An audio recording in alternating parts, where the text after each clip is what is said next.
tous.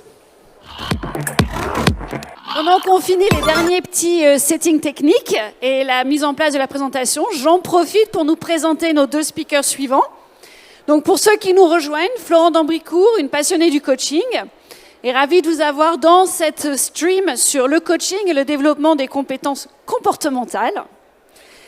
Donc notre session suivante, c'est une session pour nous challenger, mais aussi pour nous inviter à aller de l'avant. Pour nous accompagner dans ce voyage, deux personnes, Guillaume Collin et Jérôme Bozio. Alors Guillaume Collin, c'est celui qui nous sourit là. Jérôme, c'est celui qui est en train de finir l'installation. Et vous voyez que c'est vraiment une invitation à aller vers le futur, dire au revoir au passé pour regarder de l'avant. Tous deux sont représentants de XOS Learning. Et leur point commun, c'est vraiment une passion pour développer l'humain. Donc Guillaume l'approche par les sciences neurologiques et un savoir-faire dans le digital. En 2012, il crée XOS Learning et il met sa passion et ses connaissances techniques au service de la formation. Jérôme le rejoint en 2017 avec un objectif très clair, bousculer les règles établies du digital learning. Prêt à cette invitation pour dire au revoir au passé et aller vers le futur? Eh bien c'est parti. Bonjour à toutes et tous. Test? Ah yes, vous m'entendez? Bonjour à toutes et tous, bienvenue. Je précise, et merci pour l'introduction, c'est Guillaume Copin. Et on va parler des dinosaures ce matin, et on va parler des dinosaures de la formation. Il est temps de regarder un peu l'avenir. Et si on regarde l'avenir, on est à l'aube de grands changements. Là, on vous a mis une étude du World Economic Forum qui s'est tenue il y a quelques jours à Davos. Et on est confronté à des gros risques dans le monde. Le premier, c'est le risque des phénomènes météorologiques extrêmes. On l'a vu récemment sur nos côtes françaises, on l'a vu à Mayotte, on l'a vu à Los Angeles.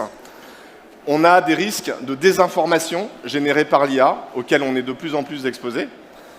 On a des risques de division au sein de nos sociétés, des problèmes d'égalité, on a des problèmes de distorsion au niveau des revenus, on a des problèmes de crise de coût de la vie et on a des problèmes de cyberattaque. On démarre bien la matinée. Donc on a été présenté, moi je suis Guillaume Copin, fondateur de Xos et je suis avec Jérôme qui est le président. Et ce matin, on va vous présenter 4 choses. La première, c'est pourquoi est-ce que nous sommes dans un monde en mutation? Et pourquoi le moment dans lequel on est nécessite des décisions importantes. On va faire un focus sur 3 évolutions et on va rentrer un peu dans le détail. Et on va surtout parler du métier de responsable formation et en quoi ce métier est en train de muter comme plein de métiers dans notre environnement. Et on vous présentera une solution par rapport à des services que l'on propose. Et du coup, dans les mauvaises nouvelles, il y a des métiers qui vont disparaître. Je vous donnerai des chiffres juste après. Là, je vous ai pris un extrait du World Economic Forum. Ici, vous voyez, on a, en courbe en bas, on a les millions d'emplois qui vont disparaître. Donc, par exemple, les gardes de sécurité, c'est à peu près 3 millions qui vont disparaître. On a tout le personnel administratif et secrétaire, c'est à peu près 7 millions d'emplois qui vont disparaître dans le monde.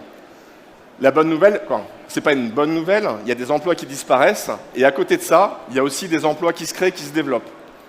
Je vous ai mis un petit extrait, si ça vous intéresse d'en voir plus, on a des éléments sur notre site web. Je vous ai mis le top 10 des métiers pour lesquels on s'attend à avoir la plus rapide croissance dans les 4 prochaines années. Premier, c'est spécialiste de l'IA et de l'apprentissage automatique. J'ai une amie, on discutait avant-hier, chez Microsoft, en ce moment, ils recrutent par centaines des personnes pour nourrir les IA. C'est des jobs, des nouveaux métiers. On a des spécialistes en développement durable, on a des analystes en intelligence économique. Et je vous mets tout le détail, je ne rentre pas pour vous expliquer ces éléments-là, mais si vous voyez ces métiers, moi je suis papa, si vous avez des enfants, c'est un peu les métiers sur lesquels ça peut être intéressant de les orienter s'ils ont des affinités par rapport à ça. Si je vous montre ça, c'est pour vous montrer aussi des métiers qui sont en création. Et en fait, si on prend du recul et si on regarde un peu dans le passé, là je vous ai mis la courbe depuis 1400 de l'évolution des médias dans le temps. On a l'imprimerie, la presse écrite, le télégraphe, le cinéma, et puis ça s'accélère. Ordinateur, réalité virtuelle, Internet, téléphone portable. Et la courbe, vous voyez, elle commence à devenir exponentielle. Qu'est-ce qui se passe? On a une accélération. Ça va plus vite. En fait, depuis quelques années, nous sommes dans ce que les spécialistes appellent la prochaine révolution industrielle. On appelle ça l'industrie 4.0. L'industrie 4.0, c'est quoi? C'est le moment, c'est en train de bouger, où on a le monde physique, le monde numérique et le monde biologique qui sont en train de générer plein d'éléments, plein de nouveautés et qui sont en train de nous impacter. Dans les impacts, il y a énormément de nouvelles technologies. J'en ai pris 5 à titre d'exemple et je ne rentre pas dans le détail. Il y a l'informatique quantique dont vous entendez parler mais vous ne voyez pas encore les impacts dans notre société. On a l'IA, là on commence à voir depuis 2-3 ans les impacts de cette technologie. On a la robotique, on a la réalité augmentée, on a la biotechnologie. Il y en a plein d'autres. Et je vais laisser Jérôme vous en parler. Merci Guillaume. Et effectivement, ici, on va faire un focus sur 3 de ces évolutions. La première, la réalité étendue, qui va bouleverser, enfin, continuer de se déployer et bouleverser notre monde davantage. L'intelligence artificielle, je pense que tout le monde est assez au fait, même si on en est qu'aux prémices. Et également, la robotique. Mais je veux commencer par vous parler de la réalité étendue. Au début, je me suis dit, est-ce que je fais quelques slides pendant une vingtaine de minutes pour vous l'expliquer? Mais on a préféré, finalement, vous faire vivre une expérience. Donc, je vais vous inviter à fermer les yeux, à rester concentré, à prendre une grande inspiration. Je vois encore quelques yeux ouverts. Voilà. Et je vais vous expliquer, à travers cette expérience, qu'est-ce que la XR. Vous êtes prêts? Respirez profondément. Et on part dans un voyage dans 5 ans dans le futur. Vous êtes en 2029, à la frontière entre le réel et le virtuel a disparu. Voici ce que vous vivez.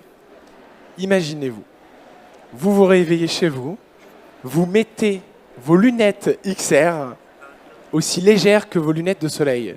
D'un simple geste, un écran immense apparaît devant vous, flottant dans l'air. Votre espace de travail n'est plus une table ni un bureau, c'est tout votre salon. Vous agrandissez vos documents en les étirant avec vos doigts. Vous invitez vos collègues à apparaître autour de vous comme s'ils étaient en chair et en os. Et vous échangez, vous riez, vous travaillez. Laissez-moi maintenant vous apporter un peu plus loin. Vous êtes parent ou étudiant. Ce matin, votre enfant n'étudie pas dans un livre. Il est en Égypte, devant les pyramides de Gizeh. Accompagné par un guide virtuel, il visite la chambre secrète, ressent les textures, observe les détails comme s'il y était. Plus tard, il apprendra en biologie, en manipulant un cœur humain en 3D, flottant devant ses yeux. Chaque geste de sa main déclenche une action. Changeons encore d'univers. Vous êtes dans une salle d'opération, mais en réalité, vous êtes chez vous. Grâce à la XR, un chirurgien, n'importe où dans le monde, peut voir de l'intérieur du corps du patient en réalité augmentée. Il guide ses mains avec une précision absolue, comme s'il avait les yeux d'un rayon X. La santé n'est plus prédictive, elle est immédiate, personnalisée et sans frontières. Une nouvelle scène, vous rentrez chez vous après une journée bien remplie, dans une pièce calme, mais soudain la musique commence. Devant vous, votre artiste préféré apparaît en taille réelle, donnant un concert privé juste devant vous. Vous ressentez les vibrations, les basses, l'énergie de la foule virtuelle qui vous entoure. Chaque mouvement, chaque voix que vous faites change l'histoire. Vous riez, vous frissonnez, vous agissez. Et maintenant, ouvrez les yeux. Voici ce que la XR, un monde qui active tous vos sens, enrichit le réel. La question, êtes-vous prêt maintenant à vivre dans ce futur augmenté? Ici, vous avez pu voir à travers cette expérience dans quel monde ces réalités peuvent nous plonger et peuvent faire apparaître et amoindrir finalement la réalité entre le réel et le futur, tout ça dans un monde, dans le présent. Et si on regarde le deuxième pan justement dont Guillaume parlait des futures évolutions majeures, évidemment on a celle de l'intelligence artificielle qui bouleverse notre monde. L'IA générait des textes, des images, maintenant des vidéos, mais elle va encore plus loin et elle aura encore plus d'impact dans notre société. Premier élément, ce sera demain des assistants personnels ultra avancés qui nous accompagneront au quotidien, qui seront capables d'anticiper nos besoins, connaître notre santé, organiser nos journées de manière autonome, des villes intelligentes qui seront optimisées en termes de consommation, d'énergie, de gestion des transports et de limite de notre empreinte carbone, tout ça automatisé.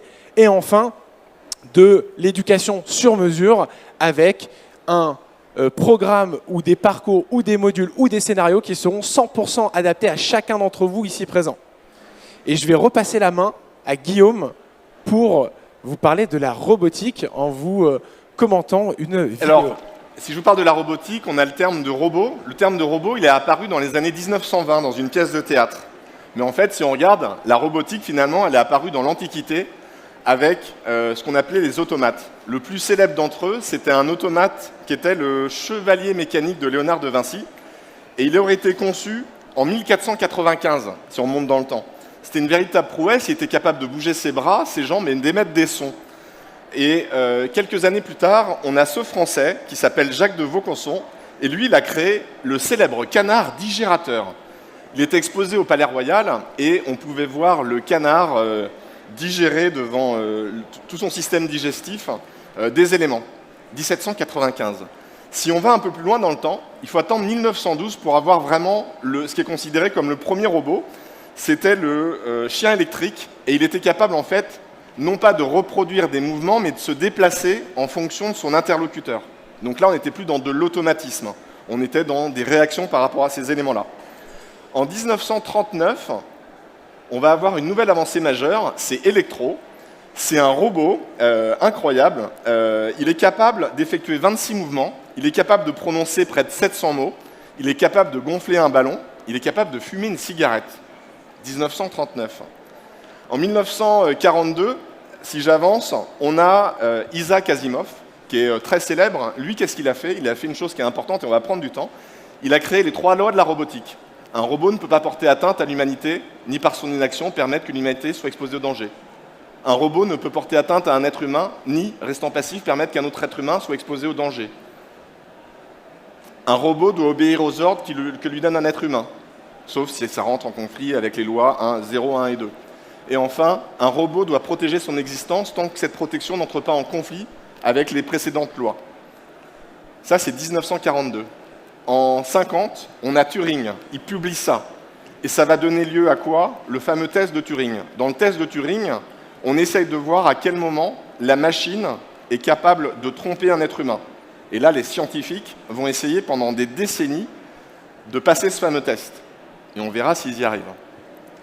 En 1961, on a une autre avancée, c'est Unimate. Unimate, c'est le premier robot industriel. Et on va le retrouver il va être déployé sur toutes les chaînes de montage de General Motors. Donc il y a eu pas mal d'évolutions. Et ce qu'on vous a fait, c'est que je vous ai mis en accéléré sur les 40 dernières années. C'est Boston Dynamics. Et vous voyez en accéléré, finalement, comment le mouvement d'un robot a évolué.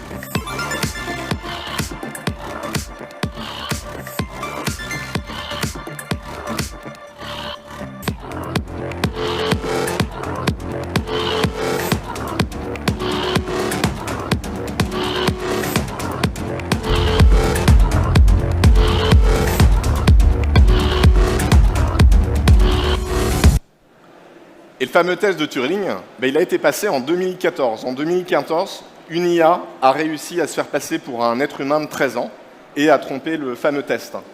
Et du coup, Jérôme, vous parlez de l'IA, moi je vous parlais de la robotique. On voit aujourd'hui que le couplage des deux, il y a plein d'avancées dans ce domaine-là, font que la science-fiction va... Great. Que la science-fiction est en train de... que la réalité est en train de rattraper la réalité. En 1920 à aujourd'hui, 2025, 105 ans, ce qui était supposé inaccessible est aujourd'hui une réalité. Et si vous regardez ce que font les Chinois, pas que dans l'IA, parce qu'il y a des controverses, mais aussi dans la robotique, ça va aller très, très, très, très vite dans les mois qui viennent. On est dans un monde en mutation. Aujourd'hui, dans ce monde en mutation, il y a des emplois qui sont créés. C'est 85 millions d'emplois qui sont, supprimés, pas créés. Et à côté de ça, on suppose qu'il y a à peu près 97 millions d'emplois qui vont être créés. Là, je vous ai mis un extrait des nouvelles technologies. Et vous voyez, sur chacune, par exemple, si on prend biotechnologie, qui est plus haut, je ne suis pas assez grand, on voit sur la gauche les emplois qui sont détruits, sur la droite les emplois qui sont créés en proportion. Je ne rentre pas dans le détail, on vous a pris un focus sur 3 de ces nouvelles technologies, il y en a plein sur lesquels on est confronté avec tous ces éléments-là. Et on arrive à un moment où on va parler de vous. Quels sont les enjeux pour vous, responsables formation? En fait, que nous réserve l'avenir? On voit qu'on est confronté à des mutations partout autour de nous, et dans notre métier de formation, moi qui m'anime, si on garde ce métier-là, on peut caricaturer le marché de la formation à globalement 2 masses. Les organismes de formation continue et les sociétés de e-learning. Les premiers sont arrivés depuis les années 70, les seconds sont arrivés depuis les années 2000. Et on arrive au moment où il y a tellement d'impact et de possibilités qu'on rentre dans une nouvelle ère où tout ça est en train de se combiner, tout ça est en train de muter, et on voit plein d'éléments au niveau du marché, d'acteurs qui sont en train de se regrouper par rapport à ça, parce qu'on arrive à un moment où on parle de la Reskilling Revolution, on doit préparer à déployer des compétences dans nos entreprises, et c'est pour ça que votre métier est clé, parce qu'il y a plein de compétences sur lesquelles il faut former. La question, c'est quelles sont ces compétences? Là, je vous ai mis la liste. Si vous voulez regarder les 15 compétences sur lesquelles il faut former, au niveau monde, j'entends, elles sont ici. Et ce que j'ai fait, c'est que je vous ai mis, c'est une étude qui a lieu tous les 3 ans, je vous ai mis la progression. L'IA et le Big Data, donc attention, c'est une étude qui a 1 an et demi maintenant. IA et Big Data avaient pris 12 places. Empathie, écoute active, 9 places. Si vous regardez toutes ces compétences, on a quoi? 80% de ces compétences, c'est des soft skills. C'est des soft skills qui vont nous aider à, moi, collaborateur d'une entreprise, me permettre de muter vers un nouveau métier. Apprendre à apprendre, résilience, tolérance, conception, motivation et confiance, gestion des talents, etc. Globalement, par rapport à ça, si on regarde, si on parle d'IA, si on parle de robotique, si vous en parlez autour de vous, il y a plusieurs postures qui sont possibles. Il y a des gens qui ne sont pas contents. Il y a des gens qui crient, ceux qui sont en colère. En fait, c'est ceux qui ont peur. Il y a ceux qui, comme vous là, je ne sais pas, ne bougent pas. Un peu comme les lapins dans les phares d'une voiture. Et puis, il y a ceux qui passent à l'action. Et ça, c'est normal parce qu'en fait, ça, c'est la courbe du changement. Si on regarde un changement, ça suit un peu une courbe de roller coaster. On a la courbe du changement, on a le déni, et puis on a des émotions, la peur, la colère, on est dans le refus, on a la tristesse. Et après, ça remonte, on a l'acceptation, la quête de sens et la joie. Et du coup, on fait le changement. Et donc, dans ces moments-là, vous, votre rôle en tant que responsable formation, c'est d'essayer d'arriver le plus vite possible là-haut, par rapport au respect de votre personne. Et vous avez un rôle à anticiper, et je vais essayer, Jérôme, vous en parler. Merci Guillaume. Effectivement, comme Guillaume le disait, vous avez un rôle à jouer, et il n'a jamais été aussi important. Vous êtes les architectes de cette réussite et la réussite de vos entreprises. Le monde est bouleversé, accélère à une vitesse folle, et évidemment, votre rôle en tant que responsable formation est d'adapter les compétences et d'adapter toutes ces évolutions. On a vu la courbe, à quel point elle est exponentielle et elle monte très très vite. Et c'est là où justement il faut agir. Aussi, votre rôle, vous êtes les éclaireurs du futur. Vous devez avoir cette capacité à concevoir des parcours stratégiques, à adapter les innovations en interne, à modifier, à bousculer ce qui peut se passer chez vous dans vos services formation, et aussi à renforcer, bien entendu, la compétitivité de vos entreprises à travers ce que vous pouvez mettre en place. Aussi, bien entendu, votre pouvoir est immense. Il n'a finalement jamais autant été, tant l'accélération est forte et les mouvements du marché sont forts. Donc, vous avez un rôle énorme finalement à construire cette histoire de demain à travers les compétences clés que l'on a pu voir là, et encore cette évolution qui va continuer de bouger, tant l'accélération est forte. Aussi, vous devez préparer vos équipes à ces changements de demain et propulser votre entreprise pour la rendre, à travers votre travail, beaucoup plus compétitive sur le marché, là où la compétition aussi n'a jamais été aussi forte, et cette capacité finalement des entreprises à se réinventer dans un monde qui va très très vite. Et ici, j'ai ajouté votre fiche de poste. Alors elle n'est peut-être pas la même pour tous, mais on voit la fiche de poste d'un responsable formation, et bien entendu d'élaborer un plan de formation, de piloter le plan de formation, ses budgets, la relation avec les différents OPCO. Mais on ne va pas s'intéresser à ça, on va s'intéresser finalement à qu'est-ce que votre fiche de poste de demain doit comporter, où est-ce que vous devez être au rendez-vous pour anticiper l'ensemble de ces changements. Vous devez anticiper la stratégie de développement et bien entendu les compétences de demain. J'ai vu énormément de téléphones se lever, donc bon, apparemment vous êtes alerte, c'est une très bonne chose. Aussi, bien entendu, vous devez développer des programmes d'apprentissage hybrides qui permettent d'intégrer les nouvelles technos, on en a parlé, de l'IA, de l'XR et encore bien d'autres qui arrivent sur le marché. Aussi, vous devez concevoir des parcours adaptatifs et personnalisés. On a pitché hier sur ce sujet, c'est un vrai sujet du futur de la formation. Le futur de la formation il doit être personnalisé. Et enfin, dernier point, votre capacité à accompagner vos collaborateurs dans la Reskilling Revolution, qui est ce dont a parlé Guillaume tout à l'heure, où on a pu voir les évolutions notamment des compétences. C'est aussi votre rôle de pouvoir accompagner l'ensemble des collaborateurs de vos entreprises. La question, c'est est-ce que vous êtes prêts ou pas à devenir les leaders de ce changement dans vos organisations? Posez-vous ces questions. Finalement, combien de métiers vont changer encore dans les 10 prochaines années par rapport à ce qu'on a vu tout à l'heure? Aussi, autre question importante à se poser, finalement, combien de collaborateurs se sentent pas à l'aise de travailler avec une IA et avec justement ces technos du futur avec lesquels ils doivent travailler, ils doivent évoluer? Et enfin, combien de programmes de formation répondent véritablement aux enjeux de transformation du marché, de vos organisations et de vos métiers à chacune des personnes ici présentes? Pour vous partager quelques chiffres, quelques faits marquants, 85% des métiers de 2030 n'existent pas encore. Autre chiffre impactant, 70% des collaborateurs ne se sentent pas prêts à travailler avec des IA ou encore des robots ou encore des cobots, ces robots collaboratifs qui sont créés pour collaborer demain avec les humains et qui avancent aussi à une vitesse folle. Et enfin, les entreprises qui ont investi le plus dans la formation continue, plus 58% pour répondre justement aux besoins de ces évolutions. Donc, les entreprises qui investissent massivement, évidemment, dans ces produits vont pouvoir répondre un maximum à ces enjeux.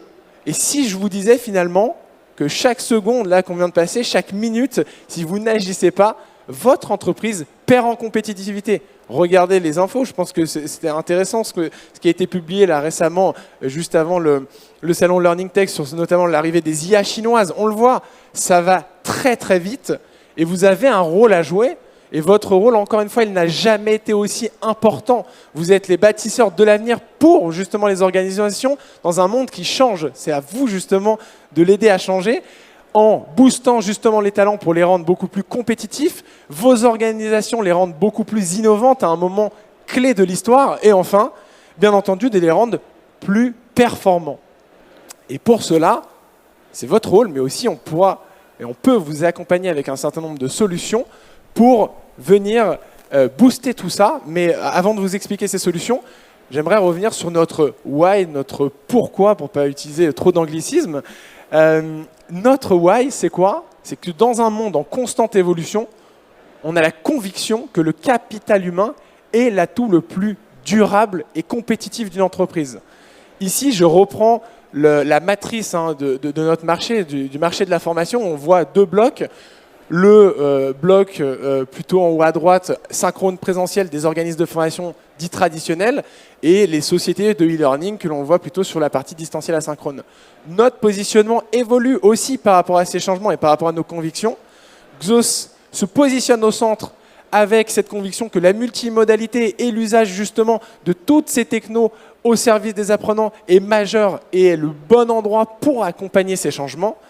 Et pour vous partager très rapidement, en 3 offres, comment on accompagne justement ces changements. Xos, c'est quoi? Un catalogue de plus de 1200 cours e-learning disponibles immédiatement sur l'ensemble des plateformes du marché. Cours soft skills, bureautique et l'ensemble des compétences que vous avez pris en photo, parce que vous vous doutez bien que dans notre catalogue, on les a produits, bien entendu. Donc de l'IA, de la créativité et résolution de problèmes, du design thinking et encore plein d'autres compétences immédiatement disponibles sur notre catalogue.